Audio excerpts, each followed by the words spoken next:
बिस्मिल्लाहिर्रहमानिर्रहीम अस्सलाम वालेकुम। कैसे आप सब लोग देख रहे हैं मेरा YouTube channel SR trading club. आज का हमारा टॉपिक है गोल्ड के डेली एनालिसिस। तो चलते हैं गोल्ड के एनालिसिस करते हैं और देखते हैं कि ऐसी कौन कौन सी फंडामेंटल इंपॉर्टेंट न्यूज़ हैं जो मार्केट को बहुत ज़्यादा वोलेटाइल कर सकती हैं। अगर न्यूज़ के हवाले से बात करें तो आज पाकिस्तानी टाइम के मुताबिक हमारे पास 5:30 बजे बहुत इंपॉर्टेंट डाटा है। और अगर डाटा के हवाले से बात करें तो हमारे पास जो है वो एवरेज हॉर्ली अर्निंग की रिपोर्ट है, ये भी काफ़ी ज़्यादा इंपॉर्टेंट है।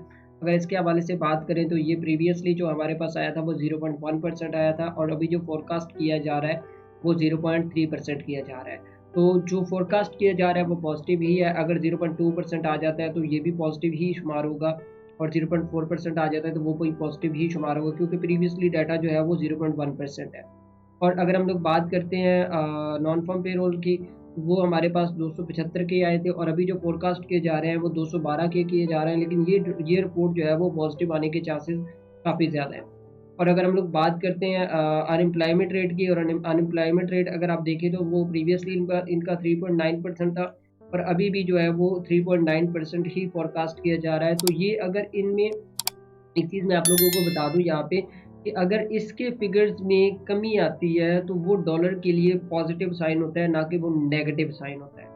अब बहुत सारे लोग इसके फिगर्स को देख के वो कहते हैं कि भाई इसके फिगर्स तो डाउन आए हैं तो वो तो डॉलर जो है वो वीक हुआ है, लेकिन इसके फिगर्स अगर डाउन आते हैं, अनएम्प्लॉयमेंट की शरह जो है वो कम होती है, तो वो एक डॉलर के लिए पॉजिटिव साइन होता है और उसमें गोल्ड जो है वो आपका अप साइड पे ही मूव करता है। ठीक है।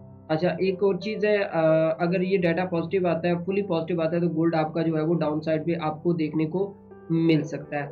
अच्छा, यहाँ पे हमारे पास 6:15 के ऊपर एफओएमसी की कुछ स्पीचेज़ हैं, ये भी काफ़ी ज़्यादा इंपॉर्टेंट है। जैसे कि मैंने आपको प्रीवियस वीक के अंदर बताया था कि रेट कट्स के हवाले से जो बातें हो रही हैं, तो उनके ये स्पीचेज़ के दरमियान ही आपको की पॉइंट मिलते हैं कि उनके अंदर आपने कैसे डिफाइन करना होता है कि आपको जो रेट कट है वो कब देखने को मिल रहा है। अच्छा, अगर हम लोग बात करते हैं आज के टेक्निकल सेटअप के हवाले से, तो जैसे कि आपको पता है कि ये H1 का चार्ट है गोल्ड का। और प्रीवियसली अगर हम लोग थोड़ा-सा बात करें मार्केट के टेक्निकल के हवाले से, तो मार्केट जो है वो अपना एक ज़िगज़ैग कर रहा था। यहाँ पे ज़िगज़ैग करते हुए इसने एक ब्रेकआउट किया और ब्रेकआउट करने के बाद यहाँ पे आप अगर देखें तो हमारे पास एक बहुत प्यारा फॉर्मेशन बना राइजिंग वेज का। और यहाँ पे मार्केट ने जो है वो एक हेल्डर शोल्डर भी क्रिएट किया। हेल्डर शोल्डर क्रिएट करने के बाद फिर मार्केट जो है वो एक टाइम चार्ट पर यहाँ पे इस एरिया में, कल मैंने आप लोगों को कहा था कि अगर इस ट्रेंड लाइन के ऊपर मार्केट आपको मिलता है तो यहाँ पे आप एक छोटी सी बाय ले सकते हैं। और यहाँ से हम लोगों ने बाय की ली और अल्हम्दुलिल्लाह तकरीबन 100 पिप का प्रॉफिट जो है वो यहाँ तक हम लोगों ने कैलकुलेट किया। अभी क्या हो सकता है, करंट सिचुएशन के ऊपर मार्केट ने ब्रेकआउट किया और ब्रेकआउट करने के बाद अभी आपने ये करना है कि ये वाला जो टेस्ट है, अब मैं आपको दोबारा बता रहा हूँ कि ये वाला जो एरिया है ना, यहाँ तक आपने वेट करना है और ये वाला एरिया आपने मार्क कर लेना है आज, क्योंकि एनएफपी है तो आज काफ़ी ज़्यादा मूव आपको देखने को मिल सकती है। एज ए करेक्शन भी मिल सकती है और एज ए ट्रेंड भी मिल सकती है। तो यहाँ पे अगर मार्केट इस एरिया में मिलता है तो यहाँ से आप इसको जो है वो एक सेल साइड पे देख सकते हैं और आपका जो पहला टारगेट होगा सेल साइड पे, वो आपका ये वाला टारगेट होगा। इस एरिया के अंदर 2260 का जो टारगेट है, आपके पास पहला टारगेट यहाँ पे होना चाहिए।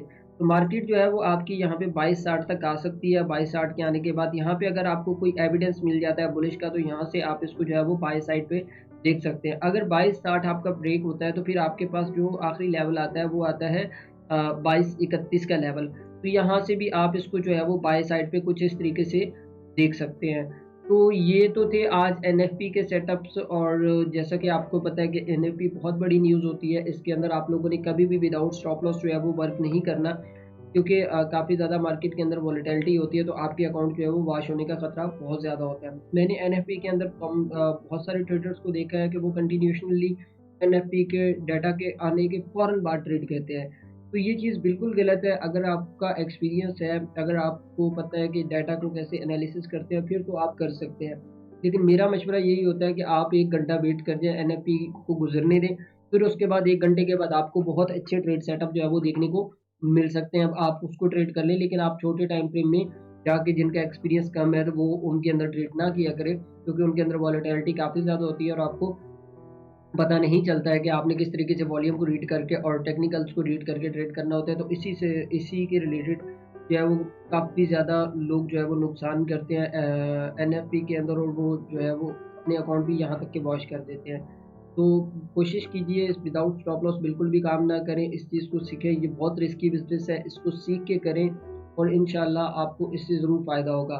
बाकी अगर किसी भाई का लॉस चल रहा है या किसी भाई का, मैं हर रोज़ इसलिए कहता हूँ कि यार देखें, अगर आप लोगों को समझ नहीं आ रही है कि आपने किस तरीके से ट्रेड करना है, तो आप जो है वो सर्विसेज़ ले लें। सर्विसेज़ लेने में आपको जो है वो बहुत सारा फ़ायदा हो सकता है। अगर आपको समझ नहीं आ रही है कि आपने किस तरीके से ट्रेड करनी है, वो आप हमें बताएँ, हम आपको जो है वो उसके अंदर बताते हैं। और इस वीक के अंदर हम लोग अपनी पूरी जो है वो सिग्नल रिपोर्ट आपके साथ लाज़मी शेयर करेंगे वीडियो बना के, ताकि आपको चीज़ें काफ़ी हद तक क्लियर हो जाएँ कि एक्चुअल में चीज़ें जो है वो किस तरीके से हम लोग करते हैं।